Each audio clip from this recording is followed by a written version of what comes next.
Good evening and welcome to Tucker Carlson's and happy Wednesday. Just a quick recap on the never-changing rules of the world. The three things that any functioning country must have in ample supply are food, water, and energy. Those are the fundamental necessities of life, not diversity, equity, and inclusion, food, water, and energy. If you have a surplus of food, water, and energy, you win. If you don't, you lose. Now that may sound unfair, but we did not make the rules. Nature did. We can choose to ignore them, but those rules will never change. Sorry. Thankfully for Americans, we live in a country that is remarkably abundant in all three of those things. The U.S. has the most fertile farmland in the world. We've got more potable fresh water than virtually any other place.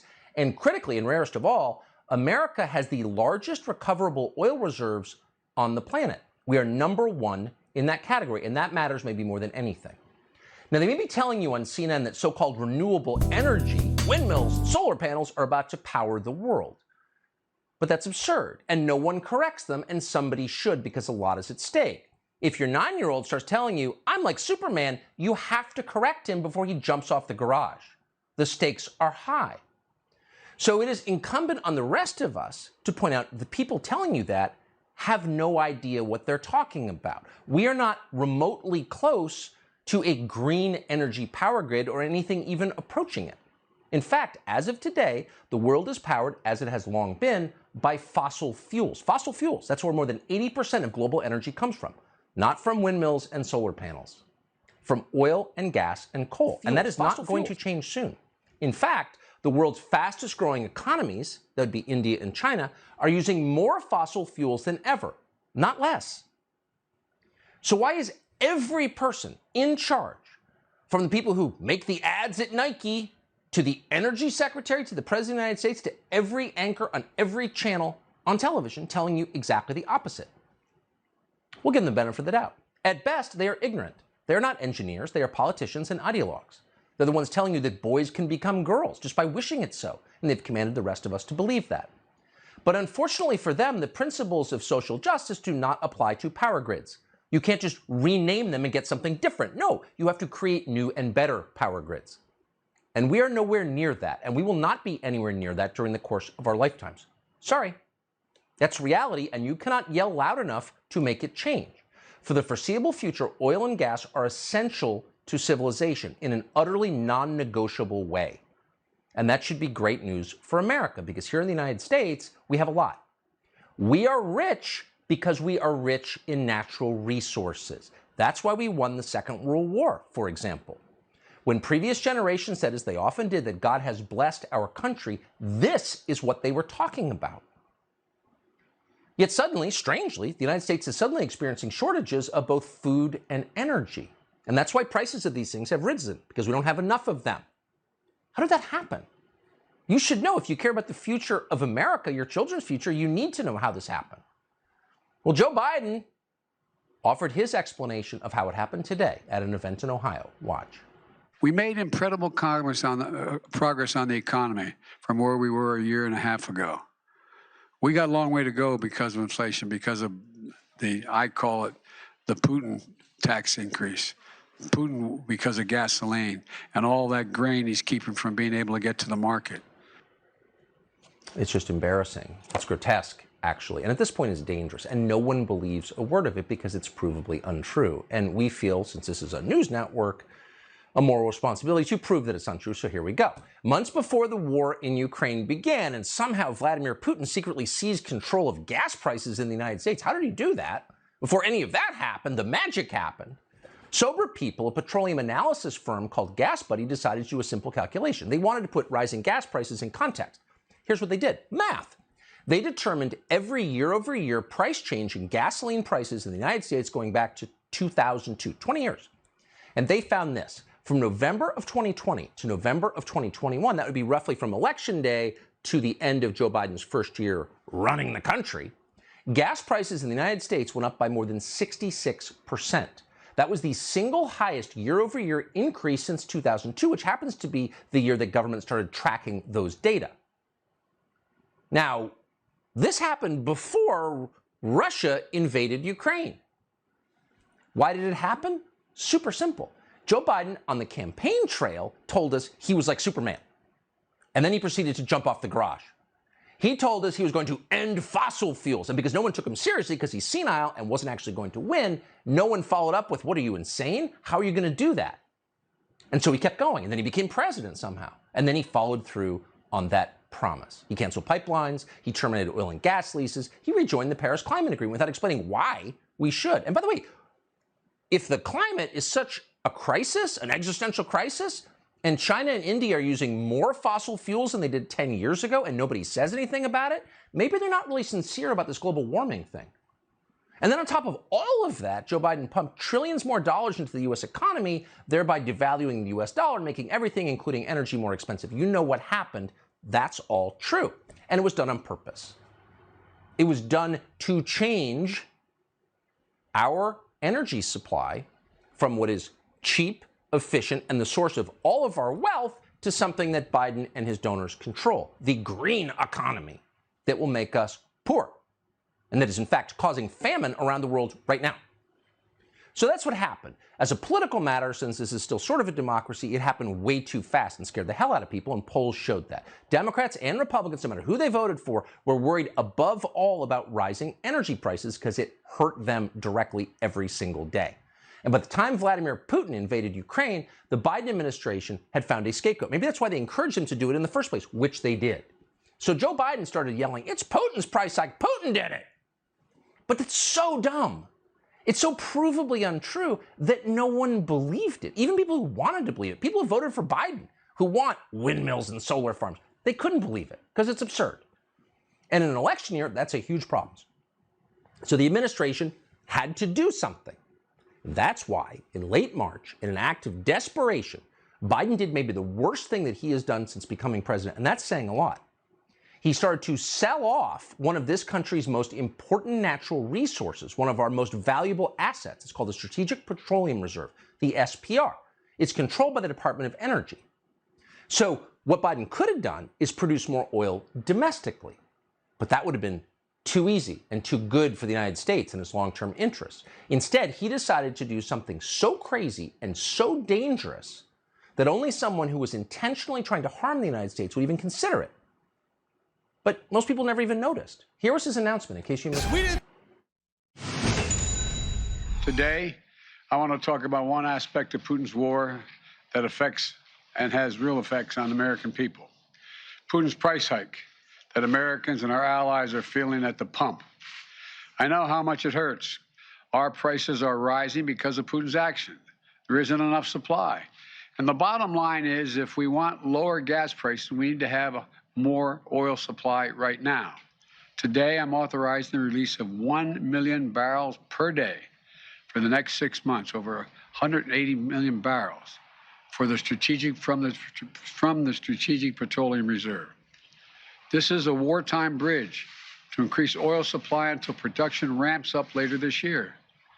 And it is by far the largest release of our national reserve in our history. So you watch that and you realize really the whole point of the Joe Biden presidency is to humiliate the rest of us and think less of our own country, the place where we were born. You can just imagine Barack Obama and Susan Rice and Ron Klain, people who truly dislike the United States as currently constituted, saying, let's make this guy president. That'll grind it in their face, a guy who can barely talk. So it's hard to hear anything Joe Biden says because it's hard for him to say anything. But if you listen carefully or read a transcript, you will learn what he just said, is that we're releasing 1 million barrels per day for a total of more than 180 million barrels from the Strategic Petroleum Reserve, which is held in caverns in a couple of states. How much is that? It's a staggering figure. So let's put it in context. The reserve can hold more than 700 million barrels total, but it didn't have that because Congress, by the way, as you haven't been paying attention, has been selling off our Strategic Petroleum Reserve to pay off debt. So by the time Joe Biden arrived, there was far less than that. There was about 568 million barrels of oil in the Strategic Petroleum Reserve. Now, no president in American history has ordered a drawdown this large. In 1991, at the beginning of Operation Desert Storm, which was an actual war with real American soldiers involved, the U.S. government released 17 million barrels of oil as a way of assuring a stable supply of global crude. The U.S. released just 20 million barrels after Hurricane Katrina destroyed parts of the Gulf Coast where so many refineries are. But now we're releasing many times that figure from the reserve all to protect the Democratic Party from getting what it deserves in the midterm elections in November. And as a result of that unbelievably reckless, in fact, criminal decision, our strategic oil reserves are now at their lowest level in nearly 40 years, and they are dropping fast. Again, none of this needed to happen. There was no reason to tap our strategic petroleum reserve when we could produce the energy here, and were in fact producing it until Joe Biden took office. But at the same time, you have to be honest, principles of supply and demand would suggest that this would work in the short term. Releasing all this oil should have lowered gas prices until the reserve ran out, which it will. So you inject more petroleum into the market and prices for gas should drop. But here's the amazing thing. That's not happening. Since Joe Biden started releasing all this oil from our reserves, which he does not own, you do, we do, what has happened to gas prices? They haven't dropped. They've kept going up.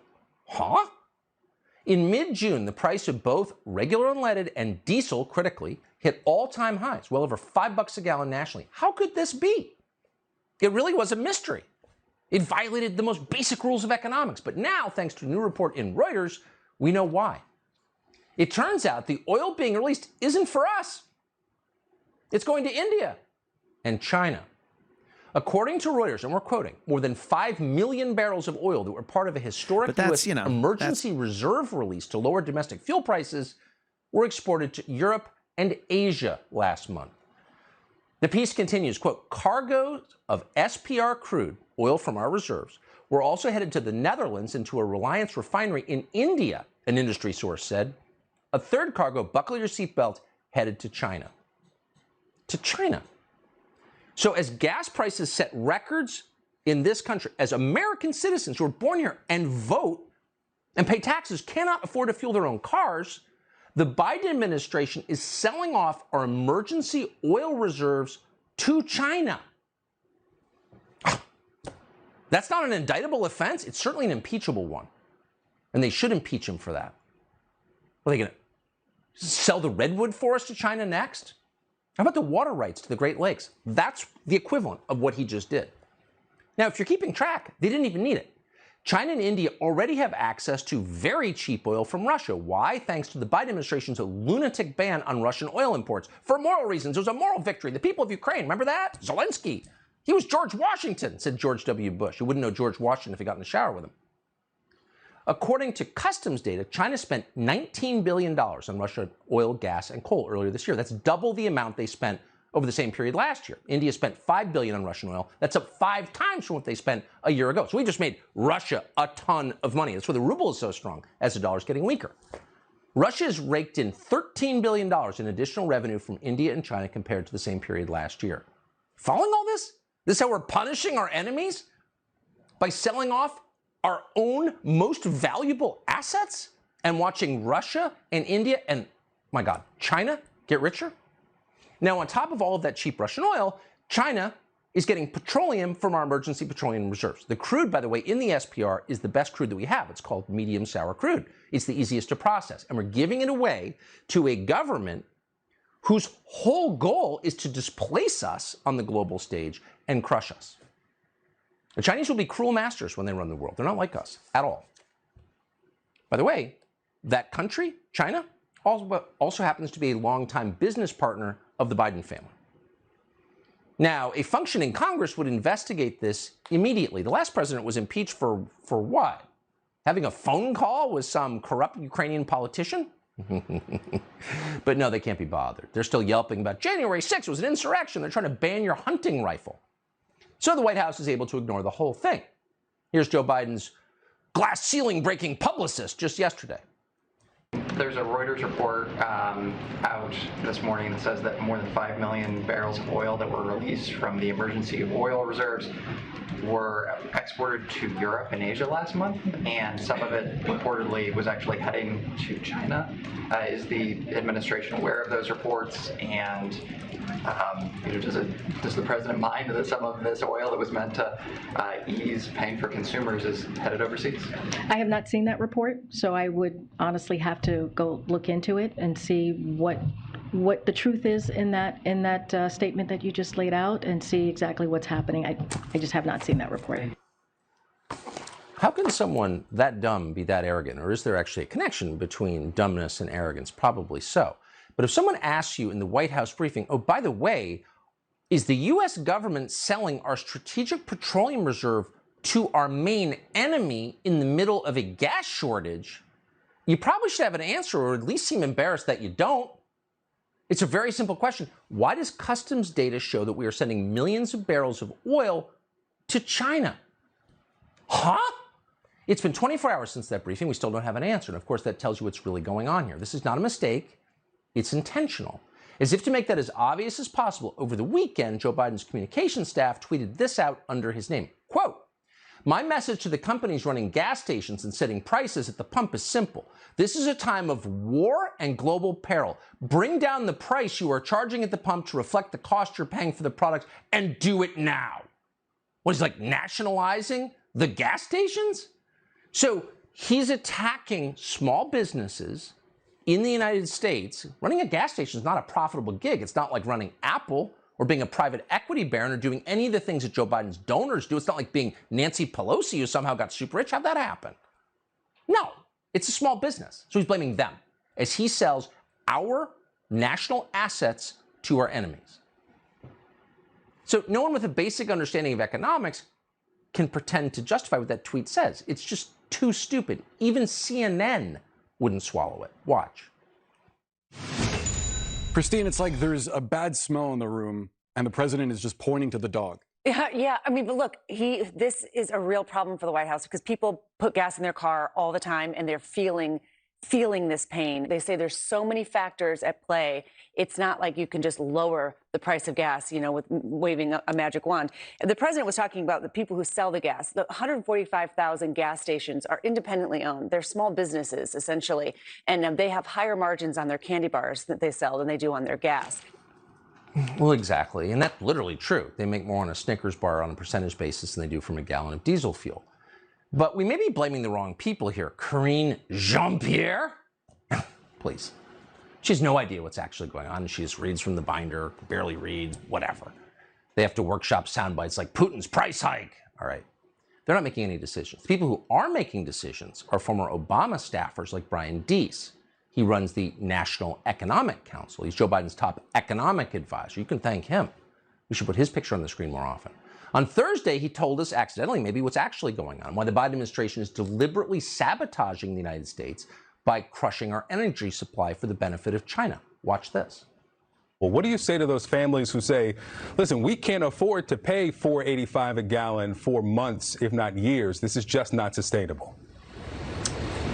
Well, what you heard from the president today was a clear articulation of the stakes. This is about the future of the liberal world order, and we have to stand firm. Yeah, we've got to stand firm. The liberal world order. How's that working for you, by the way? Is there anybody who is happier because of it, except for people like that? No. But they don't care, because you will own nothing and be happy. What they didn't tell you was that China will own everything, including our oil supply. Wait till they come for the Great Lakes. Tim Stewart is the president of the U.S. Gas and Oil Association. We're honored to be joined by him tonight. Tim, thanks so much for coming on. So, to someone who's not in the business as you are, selling off an asset like this and allowing it to be sold to China seems like criminal, honestly. Tucker, you articulate it better than just about anybody. Okay, g'day, May 40 here. The world may be burning down around us, but I am willing to stand here and talk about radical love and inclusion. I want to move past partisan politics. I want to move to a higher plane, things that we can all agree on about love and wall socket sex. And let me just speak in praise of older women. Right? And this is not going to be some kind of Luke Ford MILF extravaganza. Right? This is going to be a very classy show. Right, but I've got my policy disagreements with Nancy Pelosi. I'll admit that, but she's looking great. I mean, a lot of 80-year-old women are really well preserved these days, and to think that for so many years I have been limiting myself to dating women under 40, when there are so many fine-looking women in their 40s, 50s, 60s, 70s, and 80s. I mean, I disagree with Nancy Pelosi about gun control, and I disagree with her about welfare payments, and I disagree with her on so many things, but I don't disagree with this presentation. I mean, this is a great look, and this is going to be a very classy show. All right, this will be a show that you can share with your children who are over the age of 18. All right, I'm going to keep this like a very elevated, very respectable show. All right, this is not going to be some kind of, Luke Ford MILF extravaganza. All right, so this is Martha Nussbaum. Like, what about preeminent philosophers? All right, she is 75 years of age. Right, this photo was taken 6 years ago, so she was 69. I mean, this great philosopher. And she looks good. She looks good. And she's a convert to Judaism. And who can ever forget her epic work, the Fragility of Goodness, and then to follow that up with Cultivating Humanity, a classic defense of raw reform and liberal education, and then that seminal work, Sex and Social Justice, and then how about Hiding from Humanity? I mean, she looks great. I mean, and so smart. I mean, we're talking in the complete package. All right. I mean, this photo is when she's 63. I mean, and she's still got it. I mean, she's got it intellectually. She's got it cognitively. She's got honorary degrees like you wouldn't believe, and awards. Right. So poor Jeffrey Epstein. All right. He was diddling his life away with these 14, 15, 16-year-old girls. Like, he was just throwing away his essence all over these teenage girls when he could have been building a meaningful, lifelong relationship with a woman his age, someone who is his equal, someone who'd be willing to call him out on his BS, right? Someone who'd not be afraid to stand up to him, right? Someone who would challenge him. I mean, don't you want to be with a woman your own age who's willing to challenge you? I mean, think about the growth. Think about the emotional intimacy that you can build over the years. I'm talking about let's transcend genital sex. All right, sex isn't just about like hard bodies and hard organs and contortionist positions and gymnastic aptitude. I mean, sex is really about the heart and the mind and emotions. It's about two souls coming together. And at this time of social dislocation, I think it's really important that we learn to deepen our emotional involvement in the moment and just optimize the depth and breadth of our connection with our partners. All right, this is David Schnarch's classic work, Passionate Marriage. All right. It's time that we broaden the repertoire of sexual tonalities, styles, and meanings that you can use to engage your partner and increase the duration and the variability of your encounters. Right? It's time to reduce the anxiety that interferes with pleasure and connection. And it's time to increase pleasure facilitating anxiety, novelty, and reduce situational distractions. It's time that we expand the emotional energy that we exchange with our partners through displays of eroticism and sexual vibes. It's time to enhance our anxiety tolerance and our ability to soothe our own frustrations and disappointments without wanking. Right? You can learn in this book how to hug till relaxed, and self-soothing is in chapter 12. I mean, this is an opportunity to resolve underlying tensions and marital issues and increase our capacity for desiring and loving our partner of many years, no matter how old she is, right? What does sex look like at the limits of one's sexual potential, you're asking? Well, David Schnarch calls this wall socket sex, all right? That's the sustained electric jolt of sex on the boundaries. Right, this is not some crude plug in and pull out, wham, bam, thank you, man, sex. This is the opposite. Wall socket sex involves physical and emotional union in the context of consuming mutual desire, heart-stopping intimacy, and deep meaningfulness. I mean, we're talking about multiple levels of psychological involvement, sex that taps all capacities that are uniquely human, including mutuality, integrity, and spirituality. Like, when was the last time you brought mutuality, integrity, and spirituality to your sex life? All right, we're talking about wall socket sex that is far more than genital response. It's far more than orgasms, right? And it often occurs independently of either one, right? You may be so taken by wall socket sex that you can't even reach orgasm, right? Your initial experience of wall socket sex can be disquieting when you spent decades having sex with your spouse without it, right? I mean, you're gonna break down in tears when you finally get to wall socket sex. And guess what?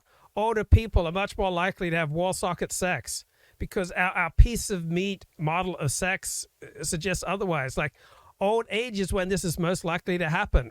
Wall socket sex offers other shocks. You have intensely erotic, intimate experiences that arise out of nowhere,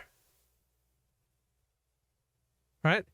When you experience wall socket sex, Dr. David Schnack says, time stops, external reality fades. There is a sense of being transported to another place and time. Are you with me here? Your consciousness changes, right? Separate acts blend into a single prolonged event, right? A million delights merge into one. Boundaries between you and your partner shift or cease to exist. You feel your partner next to you. It's as if your bodies are intermingled. Your skin feels open. Your pores are enlarged. Your emotions appear on your partner's face. You see your essence embodied in your partner. She knows exactly how to touch you. She moans at the exact instant everything seems transcendently perfect to you. Your partner's face melts, taking on unusual and unexpected emphasis and character. You watch your partner undergo age changes, right? You know what she looked like in childhood. You know what she's looked like all along the way. You see the child and the parent and the grandmother in your partner all at once, and it's great, right? There's profound mutual caring and joy that overflows the bond between you. You move to tears. You appreciate other people, past and present. You appreciate what it means to be human, right? You will see music. You will hear feelings. There will be a glow, an aura, an electricity that will radiate from your skin. You'll create energy, joy, and beauty beyond the norm through the most profound sexual union, right? So David Schnack wrote in his book, Constructing the Sexual Crucible, the quest for unfulfilled sexual potential is akin to the quest for excellence in sound reproduction. So I've been on a search for years. You think I just woke up in the morning, like plugged everything in when I started live streaming on a regular basis 7 years ago, and I just sounded this awesome? No, right? The pursuit of experiential realism in high fidelity sound systems, like the fantastic sound that you're getting now. I mean, this took money. This took time. I spent $500 on a consultation to get this high quality sound, all right? It wasn't just something that I documented by science, all right? So if you're willing to invest, you can have the high quality sound, you can have the high quality wall socket sex, and it gets better when you get older, right? Now, you can make do with perfectly adequate, moderately priced, cam sounds, all right? And if you don't get the side-by-side comparison where I've got my like $400 Shure mic and all the other software and hardware that I've got going, you may well be satisfied with all those other bloggers who just speak to their iPhone. But here's the great news. Sexual potential is a lifelong pursuit. And this is all in David Schnack's great book, Passionate Marriage. Intimacy is not for the faint of heart, right? Marriage doesn't have to just be the waste paper basket of emotions, right? The old story. How do you tell the married couples in a restaurant? Because they're the ones who don't talk to each other, right? And how do you know the couples who are dating? Well, they're always talking, right? So why aren't married people talking? Because they don't want to hear what the married partner has to say. So how do you know what you don't want to hear your partner has to say? Because you already know, right? This is called lack of communication. But the silence of married couples is really testimony to their good communication. All right. The world is an exciting place out there. And beautiful, beautiful time here in Los Angeles. Just tons of illegal fireworks. I mean, the whole city was just going up in flames, right? Just so vibrant, so full of life, our city. People with still some leftover stimulus money just going out there and lighting up the night sky. Now, not many people had it as exciting as Minneapolis, all right? I mean, it really happened in Minneapolis, man. It was just going down there.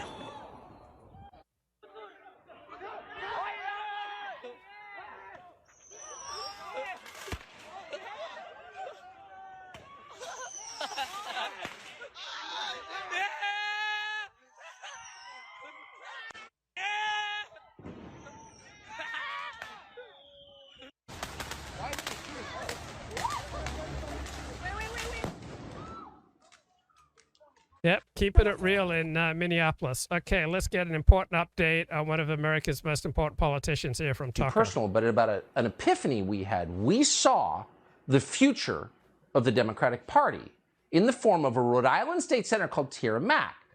So she uploaded this remarkable campaign video where she twerks upside down for the camera. And this struck us as the perfect distillation of the beliefs of the modern Democratic Party. But not everyone felt that way. We're not endorsing it, by the way, but there's never been anything we've seen on video that explained the Democratic Party more clearly than Tierra Mack upside down twerking on the beach. But some people complained. So today, Tierra Mack released a video defending her twerking video as if she needed to. And she came to the same conclusion that we all have. People only criticized her because they're racist. Watch. Did I know that the internet was going to respond this way? It is 2022 and I'm a black woman. Of course, deep down, not even that deep, I knew that y'all would act this way towards a black queer woman. Y'all are consistent. But sadly, I've been called worse things on the internet than like me upside down twerking. Y'all gotta treat black queer women better, please.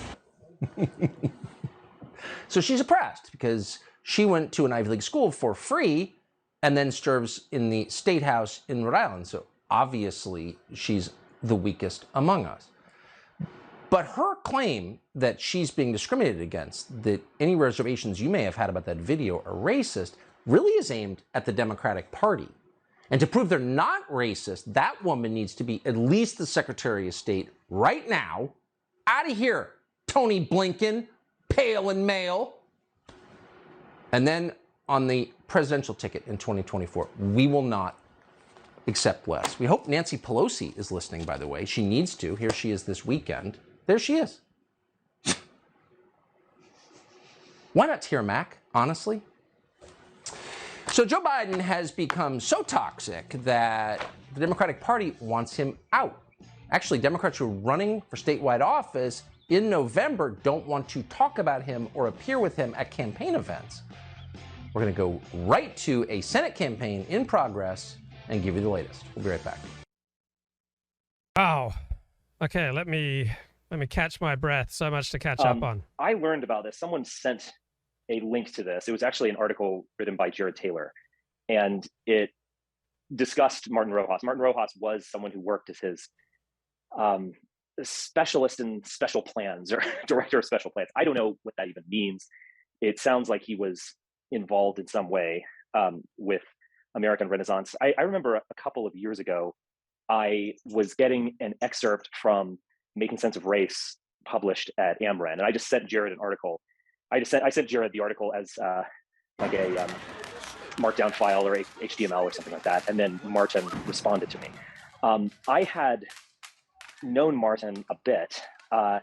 He going this back is going to on in Minneapolis. I think even 2014, certainly 2015.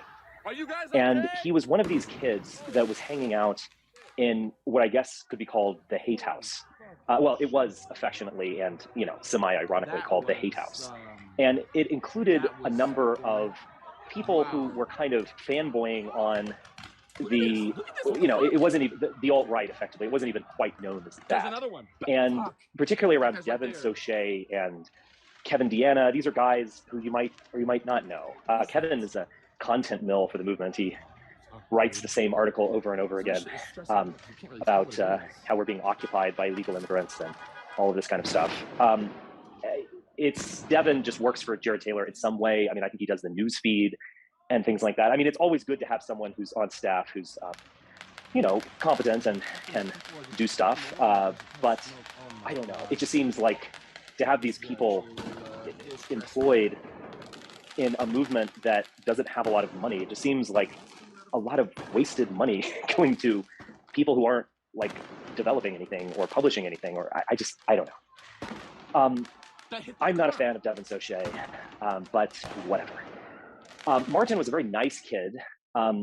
he is a very kind of pushy in many ways. He's the type that will like start sending you emails or getting a hold of your number and calling you and then wanting to like talk to you and things like that, a bit on the presumptuous side. He also, he was doxxed about a year ago. And this group has existed for, since 2020, actually, more or less. And I would say less because now we're getting more people since Substack. I'm very confident about Substack.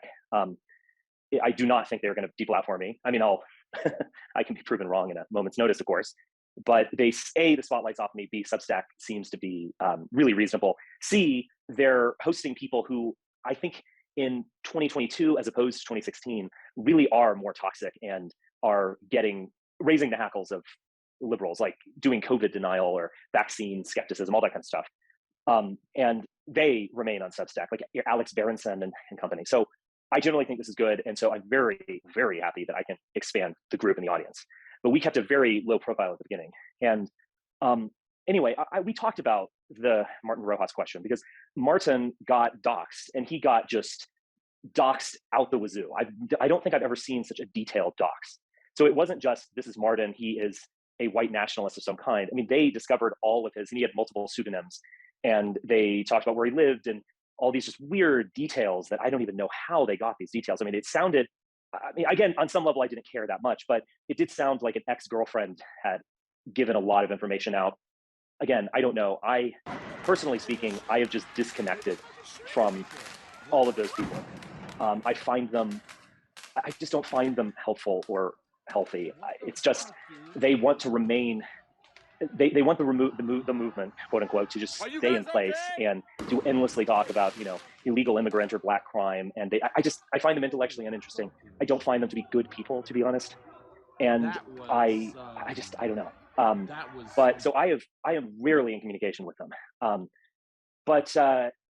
So I saw this docs, I saw it on Twitter or something like that. And this kid had written like, I don't know, over the course of 3 years, he had probably written like 150 blog posts and articles and so on, which I guess on some level, that's great. But again, it's a content mill. And like, I don't remember anyone ever sending me one of these articles or saying, oh, wow, this is an interesting take or whatever. It was, hold on just one second, my son has a question. Yes, Alex? Okay, Alex, I'll be upstairs in a bit. Okay, sorry. He just wants to report on the plot of Rescue Riders. So this kid had written like hundreds of articles and they're all just the same thing. I mean, I almost think that one could create an algorithm, like a content generator where you put in a few news hooks, like the latest happenings in Washington or some crisis on the border or something like that. And then it just generates a white nationalist article, the take on it. It is algorithmic. And, I'm sorry to speak ill of the dead. I don't have any animus towards Martin, but what are you doing on some level? We don't need more of this. And I say this as someone who, when I first started my career, I mean, social media was a lot less impactful than it is now. Podcasting was very rare. I mean, the podcast that I would do, it's unusual. And like, you could only post like 20 minutes of audio on your sites. You had to like do part 1 through 3. Anyway, there was almost like, maybe you could say a dearth of popular content. Well, now there's too much. There's, everyone can just go gin up a blog and everyone wants to do that and so on. And so there's just, if you want to take on how Joe Biden hates white people or something, you can get 50 with a simple Google search. And I don't think any of that's useful. Anyway, this is all personal opinion, nothing against Martin. I was not friends with him. I didn't really like him, to be honest, but there's nothing really wrong with him. He was kind of like a fanboy who wanted to write fan fiction. And I think that's the best description. He was nice, but he didn't really have a lot going for him. I mean, he didn't have a college degree. He's just some kid. And his education was kind of like, I read an article online or I watched a video. And anyway, again, nice kid. I don't have any problem with him. It just is what it is. But he got doxxed and they doxxed his home. They did everything. I mean, it was just a disaster. And it's just kind of like, was this worth it? Like was writing fan fiction worth that cost? And, we could have, to be honest, like everything would be the same regardless of that blogs you wrote. I don't know. And then a year on, I think that was around a year ago that dox happened. It was sometime in 2021. I remember talking about it and saying many of these things. Well, I texted an older friend of mine Hannibal Bateman is his name. And again, I like him. Very similar to Martin in many ways. A little smarter, certainly, but kind of a similar thing of like never really wanting to professionalize and just kind of fanboying. And, I texted him and I was like, well, I'm just curious on some level, but I kind of think I know where this is going. There's the death of a 29-year-old and who was ostensibly at least in good health. I was like, did he kill himself? And that was more or less confirmed. So, I don't know. It's like, I think there's a really big issue in the movement that kind of goes from both sides.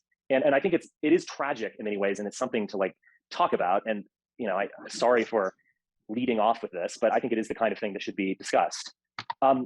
There's no, when you do this kind of thing, you really have to know going in that you are going to be ostracized to at least some degree.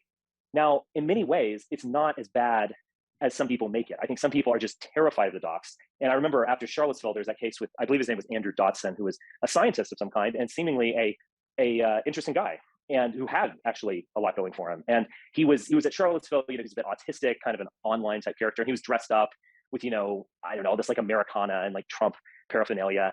And he was, IRL posting, so to speak, but not in the way that you saw other people in the alt-right who were just, going up to a camera and saying gas the kikes or something. He was actually much more reasonable. He's a more intelligent guy, educated. He was doxxed, he was fired, and then he committed suicide. And you just see this pattern. And I guess for a lot of these people, my question is, it's like, you're not, by just writing a blog that has already been written, I don't know, like alternativeright.com existed. AmRen existed and still exists. There's just no need to rehash all of this stuff. You might very well get doxxed because the Antifa, they want to feel like they're accomplishing something. And they have moved on from people like me because in some ways there's nothing more you can say. And the mainstream media kind of quote doxed me, end quote. And they want to dox like the Nazi next door, basically. They want to find that guy who you think is all right, but he's actually secretly posting messages on the TRS forum, or he's written a blog for VDare or whatever. And I guess my whole sense of this is like, none of these people create kind of the worst of all possible world scenario where they're not ultimately willing to really professionalize. And to be frank, so many of them don't really bring something to the table. Like what they do is post. They want to be on a podcast. I mean, I'm reminded of this one person who I remember meeting in 2017. I'm forgetting his name at the moment. I was never friends with him or anything, but he went by the idea of like Coach Fenstock with TRS. And I got invited to a party of his, and it was him. And this guy, he was a nice guy, not very impressive. He wanted to be effectively, I mean, his pseudonym, I think, kind of said it all. He wanted to be a kind of camp counselor for TRS people. He wanted to host them at his house and be their mentor of some guy, but he wanted to be kind of like their celebrity. Well, as it turned out, he worked for the State Department, and in a somewhat small capacity. I mean, I don't think he was affecting foreign policy to the slightest degree. He was more of a youngish functionary, but nevertheless, he was someone who was placed in the structure. I mean, who knows? Is there a chance that he could have risen up and actually affected foreign policy or been important? Sure. Stranger things have happened. I think there's a great deal of mediocrity in the system. But he never did because he wanted to host a podcast. And I think he still does host a podcast. And he was immediately fired. So we will never know whether Coach Fenstock could have, affected the future of the world and the American empire, or, I don't know, learned early that the evil AOC regime of 2032 was about to jail all dissidents, and he gave us a 24-hour head start to flee the country or something. I mean, I'm halfway joking, but I'm actually not joking. That's a serious thing. Yeah, so radical politics can destroy your life. Getting out of step with social norms can destroy your life. Experimenting with your identity can destroy your life, but some ways are far more likely than others to destroy your life. And perhaps the best book I've read on all this stuff is Mind, Modernity, Madness, The Impact of Culture on Human Experience by Leah Greenfeld. Okay, this book came out in 2013.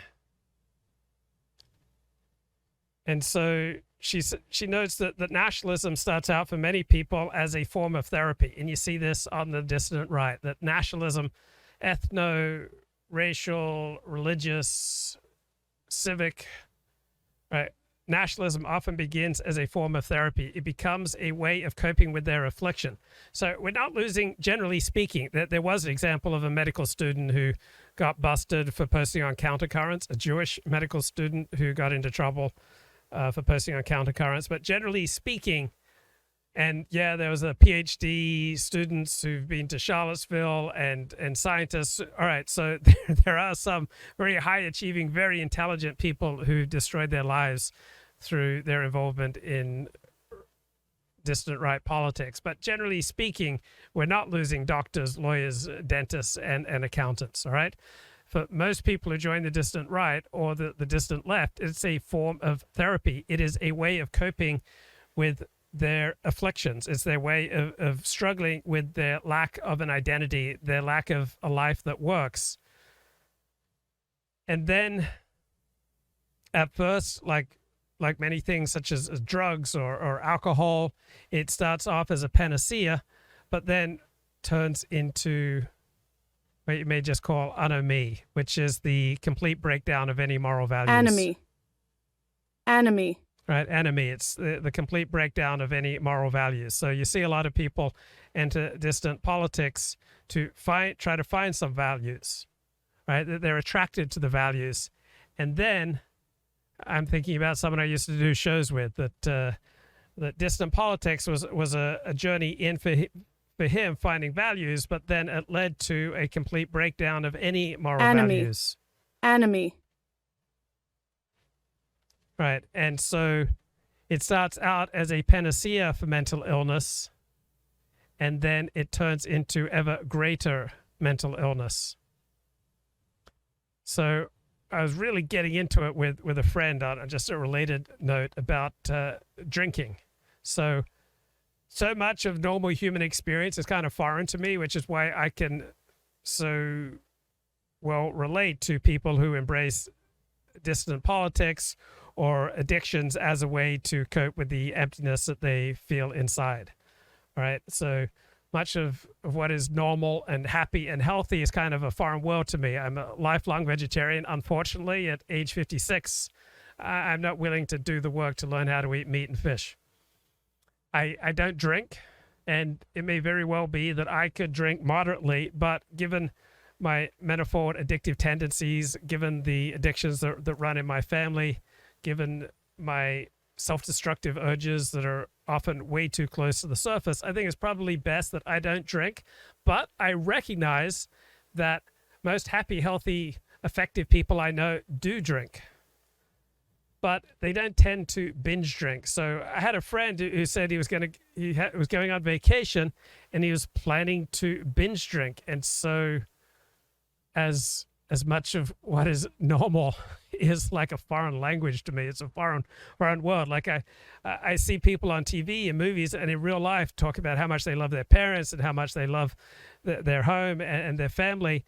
And I don't know if it was just WASP reserve. I don't know if it was just my Anglo-Saxon reserve, but that's kind of a foreign language to me. I had appreciation for my parents. I had varying degrees of respect for my parents, but I usually found home was a pretty cold place, and I couldn't wait to get away and form a new life in Judaism.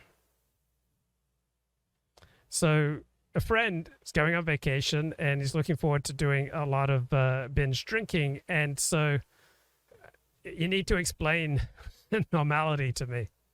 All right? Like, what's the benefit in binge drinking? Because from my perspective, as someone who doesn't drink, all right, it's just annoying being around people who progressively get more and more impaired, right? Objectively speaking, when you drink alcohol, you become impaired. It's just to the degree that you become impaired. Objectively speaking, when you drink alcohol, you become more stupid, all right? Your IQ drops as you consume more and more alcohol.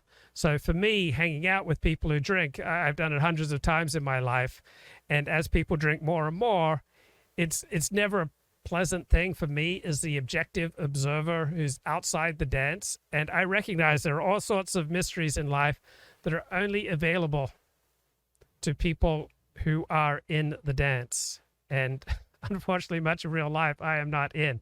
So I remember telling my therapist about these two girls at a, what do they call the party before people get married? An engagement party? Yeah. So these two girls like saw each other and squealed and kind of jumped into each other's arms. And I was kind of making fun of it. And my therapist said, well, don't you really wish that that could have been you, that there were people who would squeal with delight at seeing you and fall into your arms? And I guess he was right. So it's not really a good way to be, being the observer to much of life. But yeah, I got into a discussion like, what are the benefits to binge drinking? And so I understand it reduces your inhibitions so that you can be more honest. But I mean, imagine Donald Trump. Like, if Donald Trump was a drinker, I just don't see the benefits to him, or to having a president of the United States who was a binge drinker or a drinker. I just don't see the benefits to the country. But for people who need to let off steam or just transport themselves out of the humdrum reality, right?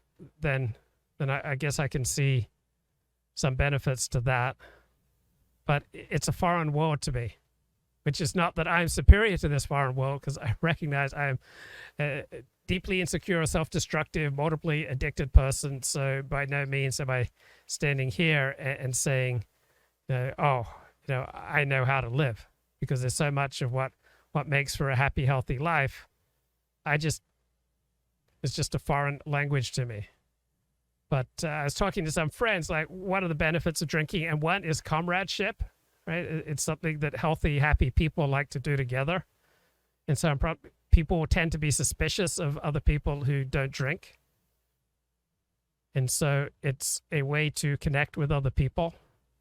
And it's a communal activity, which in certain occasions can be a religious activity, right? You can say a blessing over the wine. You can drink as part of a religious process. But yeah, you get peer acceptance. It's usually accompanied by all sorts of good things like cheering and performance endorphins. And your brain gets numbed, which is not appealing to me. But then all the things I've done to numb my brain, I guess, with pornography and crazy attention seeking and, adrenaline pursuit. But yeah, I guess a lot of people like to get numb. So there are drinking contests, right? There are drinking games. You can be part of a fraternity. Right, it's that communal interpersonal connection, which is unfortunately still a foreign language for me, often. So yeah, people tend to be suspicious that I don't drink. So I think comradeship is probably the biggest benefit to drinking. And most happy, healthy, effective people I know do drink. It does overall seem to be part of a life that works for people with a secure level of attachment, for people who are normal. Right, for people who, when other people treat them well, will be more inclined to get closer to those who treat them well. And then for people who treat them badly, they will naturally withdraw. So if you're a healthy person like that, then moderate drinking is probably good for you. Now, you may say, hey, I find ideological abstainers creepy, to be honest. Well, I don't abstain on the basis of ideology. I abstain on the basis of I'm deeply aware of my own self-destructive and addictive tendencies, right?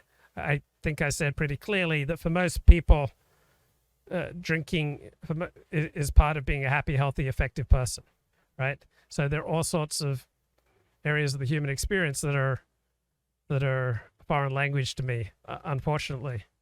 And I don't blame myself for this. I guess it was part of my reaction to growing up in foster care. So my friend says, I'd probably shame you and I'd bully you and I'd make fun of you and I'd call you a pussy to try to force you to drink, which seems weird to me. Like, my friends, like people who know me, would never try to push or force or bully me to drink. That just seems incredibly self-destructive. So it seems to me that 2/3 of the population can drink without problem, but probably 1/3 of people should abstain from gambling, abstain from drinking, abstain from pornography.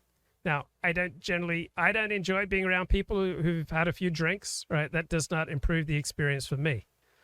My friend says, maybe you just need the right amount of bullying, right? I just don't like the effect of alcohol on people. They get stupid. They lose, seems like 5 IQ points every drink.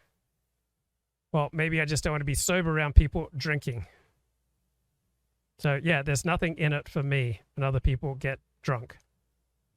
So there's nothing in it for me being sober around people who are getting steadily stupider. So people who drink are steadily getting more impaired. Why would enjoy that?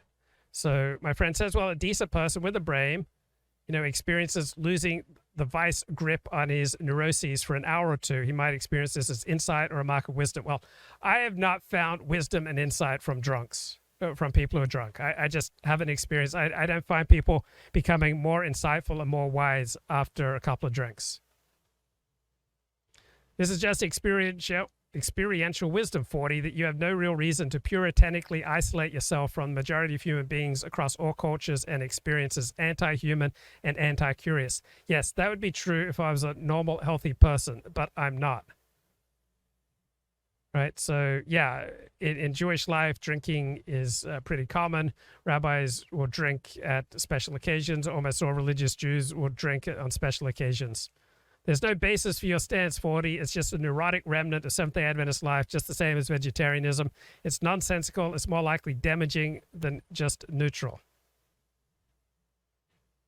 A rational, curious person would buy a couple of alcoholic drinks just for an experiment, drink 2 in an hour, measure the effects 2 hours later, do it alone or do it on a stream. It's no big deal. Convincing yourself that there's nothing in it is stupid. Right, yeah, I would say that's probably true for healthy, happy, normal people, not true for multiply addicted, self-destructive people like myself. So my friend says, I suspect 40 likes not drinking because it's a status marker trait that he can participate in. It gives social coherence to a neurotic and puritanical unwillingness to try a beer or two. Well, I did try a beer at my high school graduation. I did not like it. I've probably had the equivalent of maybe a dozen glasses of wine in my life. And I just don't think it's a good idea for me. Warm buzz can make people more sociable, yes. And a lot of people like to feign being buzzed or drunk so that they can avoid responsibility. But yeah, to push somebody, anybody with a history of self-destruction or multiple addictions to drink is evil, right? Indisputable. I'd say some people, maybe up to 1/3 of the population, should not experiment with drinking. Also, I often have duties that require me to be sober when I'm around drinking friends, such as driving people around or otherwise taking responsibility for my friends. So almost all my friends drink. It never occurs to them to push me to drink. So to know me and to push me to drink, right, to me, that shows that you're a dangerous and destructive person. Not that you're going to actually push or bully me into drinking. I have no concern about my being vulnerable to being bullied into drinking or being bullied into using drugs, but I have other vulnerabilities of which I'm probably not even aware. And someone who is so cavalier with the well-being of others that they would bully them into drinking, yeah, I say that demonstrates the likelihood that you have significant dangerous and destructive tendencies, just as I do, right? Precisely because I have dangerous and destructive tendencies, I don't drink. That's where I'm coming from. And he wasn't, again, I was never enamored with him, but again, stranger things have happened that mediocre people rise to the top of bureaucracies. I mean, but that possibility never could happen. Because again, much like Martin, who wanted to be considered a writer, he wanted to be like, oh, I want to be Mike Enoch, basically. And, live off that. So we have this like movement of people who want to have their cake and eat it too. They want to be anonymous, yet they want to be famous, at least famous in the movement. And then they're terrified by even the prospect of, being exposed, or if someone who isn't in movement culture, who basically won't, will lap up like milk, some podcast about, how the Jews control the White House, or, illegal immigrants are horrible or whatever. And it certainly doesn't always lead to suicide, but it just often does. And it certainly doesn't, again, I don't know what the percentage is. I couldn't examine this, but I don't know, 1 or 5%. When you think about suicide, that's pretty high. So I don't know. I don't want this to sound like, once again, Richard Spencer's being an asshole, but sometimes you have to be an asshole, and you have to be cruel only to be kind. That coach character, how much better would it have been if he had never been on a single podcast? And instead, if he had kind of, networked a little bit, but in environments where security can be maintained, and certainly where he's not being promoted as a leader or content generator or whatever, it would have been a lot better for everyone. But again, is it unfair that he was doxxed? Yes, but to a degree, but also not. It's perfectly fair. You put something out on the internet, you need to face the consequences. I said this about the Libs of TikTok girl in a monologue that I did a month or two ago, where it's like, okay, I agree that if the Washington Post going out of their way and doxing some right-wing Twitter account, that is unfair and distasteful. But this is, she had entered the arena. She had morphed into this, content generator for the right, just giving them everything that they want. They just lap it up like a cat laps up milk. Just this, look at how crazy. So I'm wondering, is the tide turning on Richard Spencer? So I invited Colin Liddell to bash Richard Spencer a couple of days ago, and he had no interest. So compared to 99.5% of people on the distant right, Richard Spencer is just clearly more interesting, more thought-provoking. So I'm wondering, is the tide turning for Richard Spencer because he is consistently entertaining and thought-provoking? Okay, back to this terrific book by Leah Greenfield, Modernity and Madness. Like, why are so many people going mad? It's because the essence of her thesis is the more freedom you have, the more likely you are to go mad. So if you have financial freedom, if you have freedom from family or ethnic or religious obligations, right? If you don't have something dragging you down, the more likely you are to go crazy. And so most of the people who throw themselves into distant politics, they don't have close connections. They don't have families and communities that would be disappointed. So the more freedom, right, the more madness, and freedom is a result of nationalism, because nationalism holds that we're all in it together as a member of the nation. And therefore there's a certain equality and a certain inherent dignity for the individual. And if the individual has dignity and worth and is valuable, then it should also be expected that they should have freedom to build a life. But that then comes with an enormous responsibility and burden that maybe you don't like the life that you have built, which can be very depressing and incentivize you to leave reality. So these diseases like manic depression and schizophrenia rip families apart. Suicide just stays with the loved ones left behind, in a far more devastating fashion than any other way of ending a life. So these mental health diseases, manic depression, schizophrenia, they change the very nature of the family. They corrode connections that make it a family. They suffocate affection. They destroy trust. They leave the members left who are healthy, feeling helpless and hopeless, exhausted by constant and necessary watchfulness. They feel guilty for letting their minds wander to other concerns, of having interests and desires which the sick no longer share. So, like with suicide, these mental health illnesses like manic depression and schizophrenia, probably affect at least half of the American population, not because they're mentally ill themselves, but they suffer because people they love who are in their families are mentally ill. Right? This is a colossal social problem.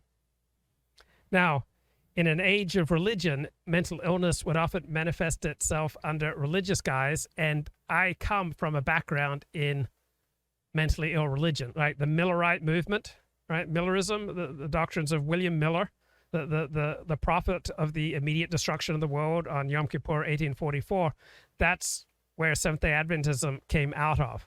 So in deeply religious milieu, the mentally ill will walk around, muttering religious texts or religious prayers.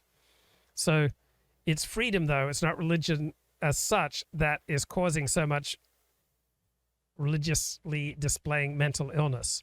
So this is from 19th Century American Journal of Insanity. So it's difficult to believe that pure religion should overthrow the powers of the mind.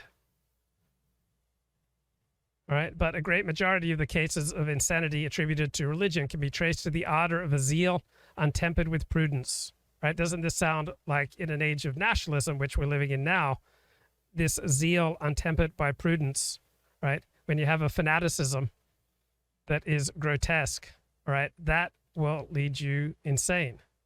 So if one already is predisposed to insanity because your life doesn't work and reality is not a happy place, so therefore you are strongly incentivized to leave reality, I think that accounts for most mental illness.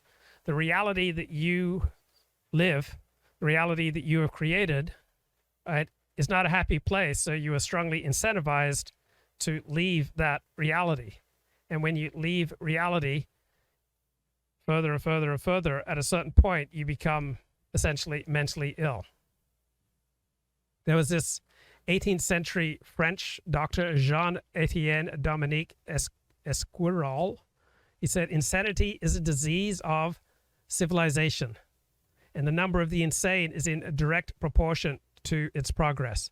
The more civilization, the more insanity. So the progress of civilization multiplies madmen. And so he noted in the 18th century, there's less insanity in Spain than in countries where civilization is more advanced. So mental illness used to be known as the English disease because England in the 16th, 17th, 18th centuries was the most free nation in the world. And starting in the 19th century, America became the most free nation in the world. And so America is known as the home to the most nut jobs. And so this 18th century French doctor noted there are fewer insane in the northern parts of Norway, where civilization is the lowest, than in the southern provinces where civilization is the highest. And he made diligent inquiry, found no examples of insanity among the native Indians of America. Travelers found none in Africa.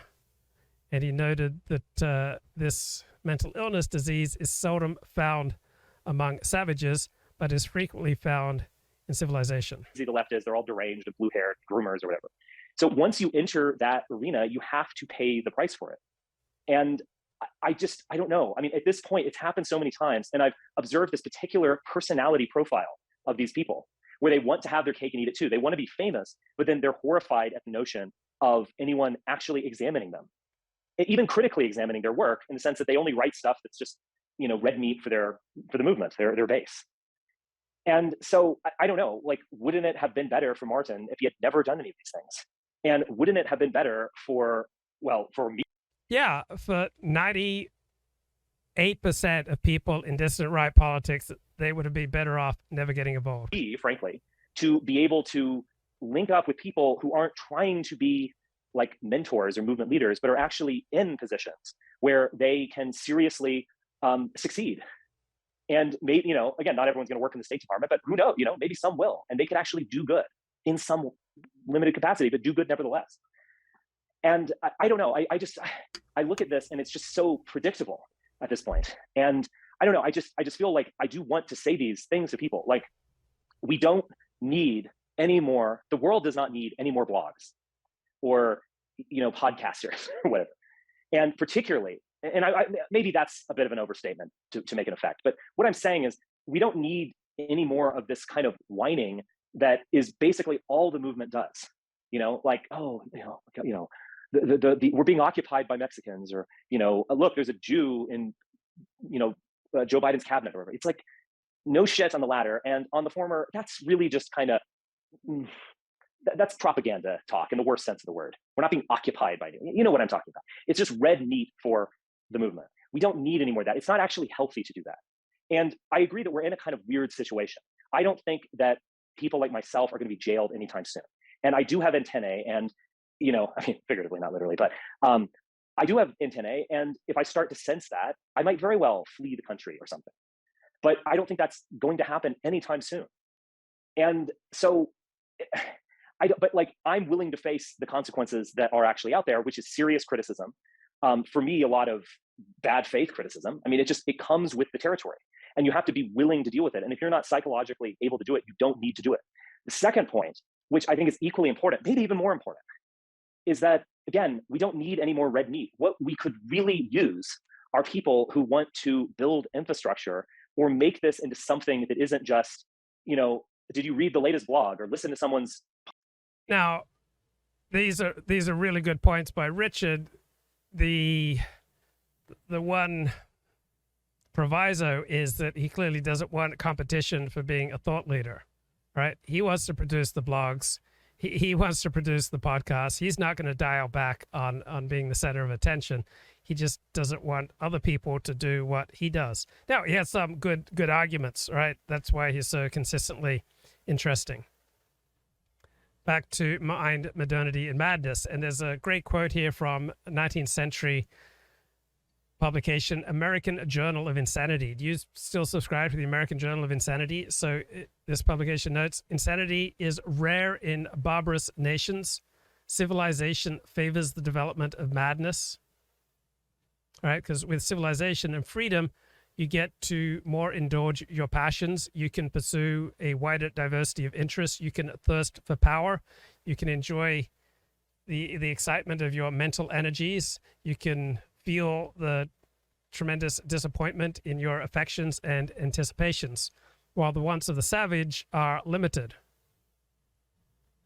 Right? In a more polished state of society, man dwells upon his injuries, real or supposed. He acts silently, cherishes hope of enjoyment, such as the sweets of revenge. Right?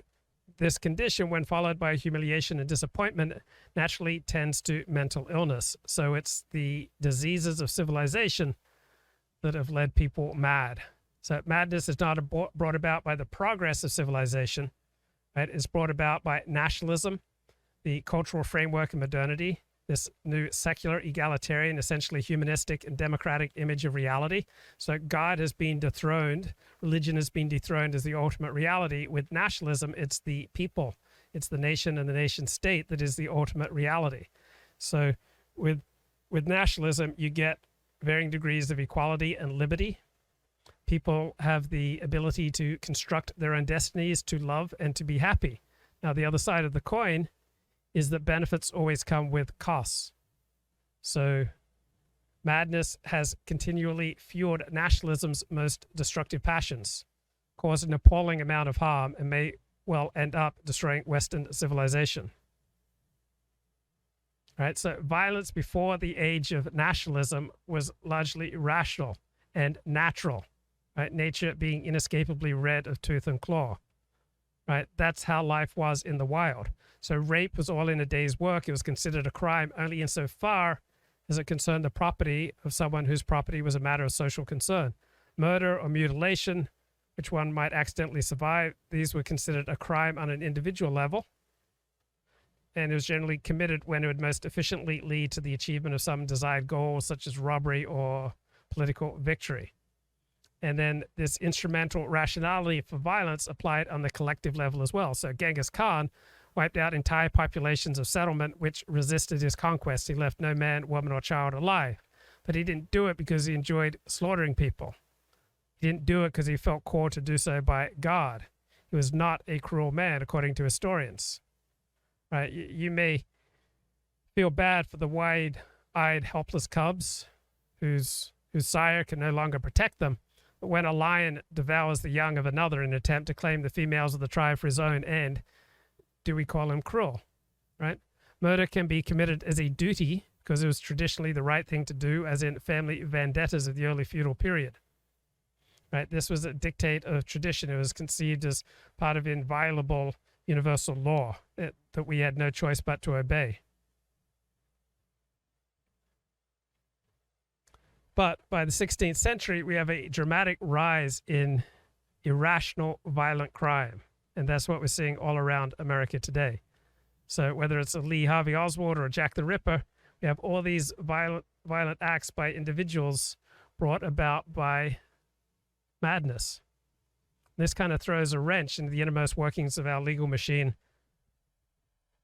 So when people get diagnosed as mentally ill, they largely get to skate on punishment for the horrific violence that they have wreaked.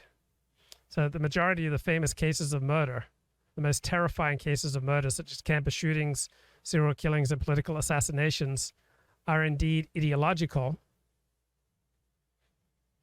right? But they're also usually delusional and mad, right? We've got all these murders committed by people who are severely mentally ill.